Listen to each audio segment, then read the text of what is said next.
જય વસરાજ, જય ગુરુદેવ, જય અભિયમાં, જય મચ્છુમાં. અમે આવી ગયા છીએ તમારા માટે નવી રસોઈ લઈને. એટલે કે આજે આપણે બનાવવાનું છે ઢોકળીનું શાક. ઢાબા ટાઈપનું, પંજાબીને ભૂલવાડી દે એવું સરસ મજાનું બનાવવાનું છે ઢોકળીનું શાક. તો હાલો ઢોકળીની રેસીપી ચાલુ કરીએ.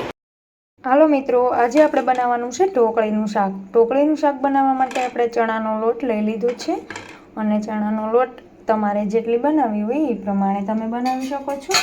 અત્યારે મેં 1 કપ જેટલી ઢોકળીનો લોટ લીધો છે, એટલે કે ચણાનો લોટ લીધો છે. હવે એમાં આપણે સ્વાદ અનુસાર મીઠું એડ કરી દઈએ, 2 દાણા ખાંડના એડ કરશું, 1 ચમચી આપણે ધાણા જીરું પાવડર, 1 ચમચી આપણે હળદર પાવડર,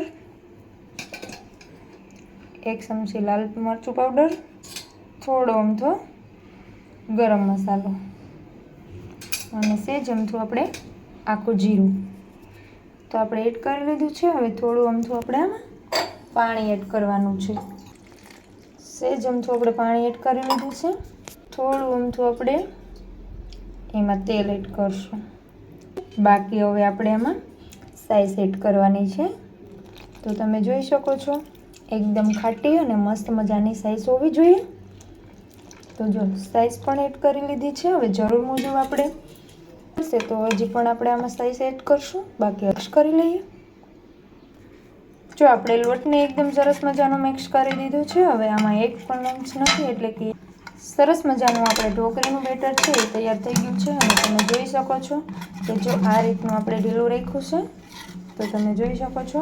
હવે આપણે આને પહેલેથી જ આપણે તીનનું તવલું લીધું છે, એટલે કે આપણે ગેસ ઉપર મૂકી શકશું. અને કદાચ તમે બીજા વાસણમાં જો આ લોટનું મિશ્રણ તૈયાર કર્યું હોય તો તમે એક પેન લઈ અને એમાં આપણે એક તપેલીમાં તેલ મૂકી અને જો આ રીતે તેલને આપણે ગરમ કરવાનું છે. તો મારે તો આ જ વાસણમાં આપણે પાછો ગરમ કરવાનો છે લોટને, મિશ્રણ છે એ. તો એટલા માટે થઈ અને આપણે જો આ કળસી મૂકી છે, એટલે કે હવે આપણે એને વઘાર કરવાનો છે આ લોટનો. તો વઘાર કરી લઈએ. તો જો આપણે 1 પાવરા જેટલું તેલ આમાં મૂકી દીધું છે. જો આપણું તેલ આવી ગયું છે, એમાં સેજ અમથી આપણે હિંગ પાવડર એડ કરી દઈશું. અને આદુ, મરચાં અને લસણની પેસ્ટ તૈયાર કરી છે, તો આપણે એ પણ એની અંદર ઉમેરી દઈશું. આદુ મરચાંની પેસ્ટ આપણે તૈયાર કરી લીધી છે, એટલે કે આપણે 1 તીખું મરચું લીધું છે, 4-5 કળી લસણની લીધી છે અને 1 નાનો એવો આદુનો ટુકડો લીધો છે. તો જો આપણે વઘાર થઈ ગયો છે, તો આપણે ગેસ છે એ બંધ કરી દઈશું. અને ત્યાર પછી આપણે આ જે મિશ્રણ તૈયાર કર્યું છે એની અંદર આપણે એડ કરી દઈએ, એટલે કે આપણે વઘાર થઈ ગયો છે કમ્પ્લીટ. વઘાર કરેલું બેટર જે આપણું છે એ આપણે હવે મૂકી દીધું છે ગેસ પર, એટલે કે આ તવીને આપણે ગેસ ઉપર મૂકી છે. હવે આપણે આને ગરમ કરવાનું છે. તો હાલો આપણે ગરમ કરી લઈએ સરસ મજાનું. જો આપણે બેટર થઈ ગયું છે તૈયાર, અને હવે આપણે આને ગેસ પર ગરમ કરવાનું છે, એટલે કે જ્યાં સુધી ઘાટું ન થઈ જાય ત્યાં સુધી આપણે આને ચલાવતું રહેવાનું છે ચમચો, એટલે કે તાવીથો લઈને. એટલે જો આપણે લોટ છે એ સરસ મજાનો એકદમ પાકી જશે અને એકદમ સરસ થઈ જશે. આપણે ઢોકળીનો જે આપણે લોટ બાંધવાનો છે એ લોટ આપણે સરસ મજાનો તૈયાર થઈ જશે. તો આ રીતે આપણે ગેસને મીડિયમ રાખી અને સતત હલાવતા રહીશું, એટલે સરસ મજાનો થઈ જાય આપણો લોટ. પાણી અને સાઈઝ છે ને ખીસે એ એકદમ જો તમે જોઈ શકો છો લોટ આપણે એકદમ સરસ મજાનો ઘાટો થઈ ગયો છે. હજી આને થોડી વાર રહેવા દેશું, જેથી કરી આપણે હાથમાં ન ચોટે. હજી થોડી વાર રહેવા દેશું એટલે સરસ મજાનો થઈ જાય આપણું લોટ તૈયાર ઢોકળી માટે. જો આપણે ઢોકળીનું બેટર થઈ ગયું છે એકદમ તૈયાર, તમે જોઈ શકો છો સરસ મજાનું કઠણ થઈ ગયું છે. અને હવે આપણે આને ગેસ બંધ કરી દઈશું અને આપણે એક પ્લેટમાં જો આ રીતે તેલ લગાવી દઈશું અને એમાં આપણે આ બેટર છે એ તૈયાર કરી લઈએ. એટલે કે આપણે આ ઢોકળીનો લોટ તૈયાર કર્યો છે એ આપણે આ પ્લેટમાં આપણે ખાલી કરી દીધું છે. હવે આપણે ઉપરથી સેજ અમથું તેલ એડ કરી અને પછી આને આપણે પાથરી દઈશું, એટલે સરસ મજાનું લીચું થઈ જાય અને આપણે જેવી ઢેફલી પાડવી છે. જો આપણે ઢોકળીનો એકદમ લોટ થઈ ગયો છે તૈયાર. તો હવે આમાં તમે જોઈ શકો છો આપણે જે રીતની આપણે એમ કે ઢેફલી એટલે કે નાના ટુકડા જેવડા કરવા હોય એવા તમે કરી શકો છો. અને એનાથી આપણે નાના નાના ટુકડા બનાવી નાખશું. જેથી કરી આપણે ઢોકળીમાં આસાનીથી નાના મોટી સાઈઝ તમારે જેવી રાખવી હોય એવી તમે રાખી શકો છો। તો જો આપણે થઈ ગઈ છે તૈયાર। તો હવે આપણે આનો વઘાર કરવાનો છે। તો હાલો મિત્રો આપણે આનો કરી લઈએ વઘાર। તમે જોઈ શકો છો આપણી સરસ મજાની ઢોકળી થઈ ગઈ છે એકદમ તૈયાર અને ક્રિસ્પી। તમે જોઈ શકો છો કેવી સરસ મજાની બની ગઈ છે આપણે ઢોકળી તૈયાર। તો હાલો હવે આપણે આનો વઘાર કરી લઈશું। હાલો ઢોકળીને વઘારવા માટે આપણે તેલ મૂકી દીધું છે, એટલે કે આપણે 1 થી 1.5 પાવરા જેટલું તેલ મૂક્યું છે। આપણે આ બધી ઢોકળી બનાવી છે એ બધી ઢોકળીનું શાક નથી કરવાનું, આપણે એમાંથી અડધી ઢોકળીનું જ શાક કરવાનું છે, એટલે આપણે એ પ્રમાણે તેલ મૂકશું।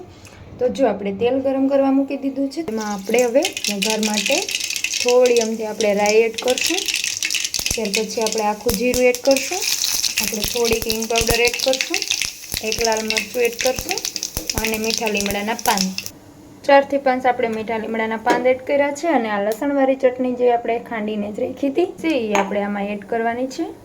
લસણવાળી ચટણી છે એ આપણે દાજી ન દઈએ એનું ખાસ ધ્યાન રાખવાનું છે। તો હવે આપણે આમાં પાણી એડ કરી દઈએ। આપણે સાઈઝ નાખવાની છે, પણ જો સાઈઝ પહેલાં નાખશું તો સાઈઝ ફાટી જાય, એટલા માટે આપણે થોડું પહેલાં પાણી નાખશું અને ત્યાર પછી આપણે સાઈઝ એડ કરીએ।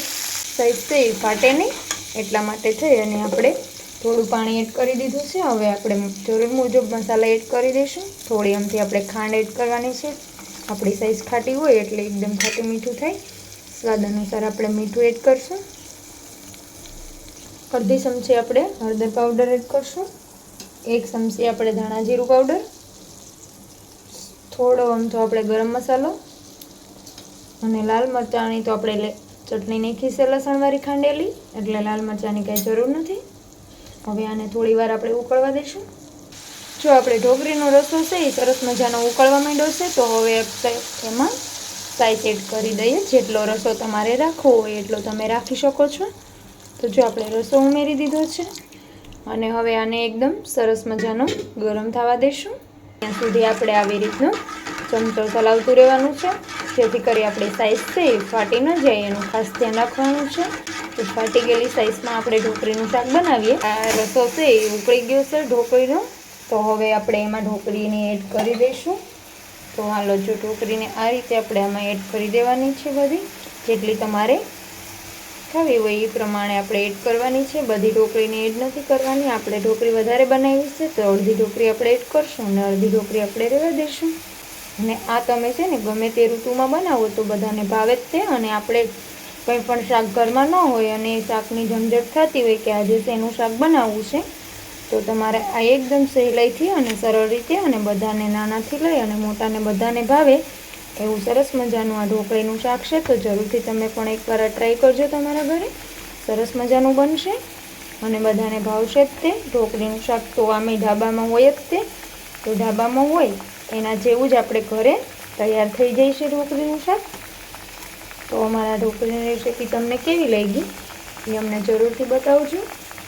આપણે ઢોકળી એડ થઈ ગઈ છે, હવે આને થોડી વાર આપણે રહેવા દઈશું અને થોડી વાર રહેવા દઈએ અને ત્યાર પછી તમારે જેટલો રસો રાખવો હોય એ પ્રમાણે તમારે ગેસને બંધ કરી દેવાનો છે। ઢોકળી તો આપણે પહેલાં જ પકાવી દીધી છે, એટલે ઢોકળી કાચી રહેવાની જરાય બીક નથી, એટલે આપણે તમારે રસો રાખવો હોય ત્યાં સુધી આપણે રહેવા દેવાનું છે।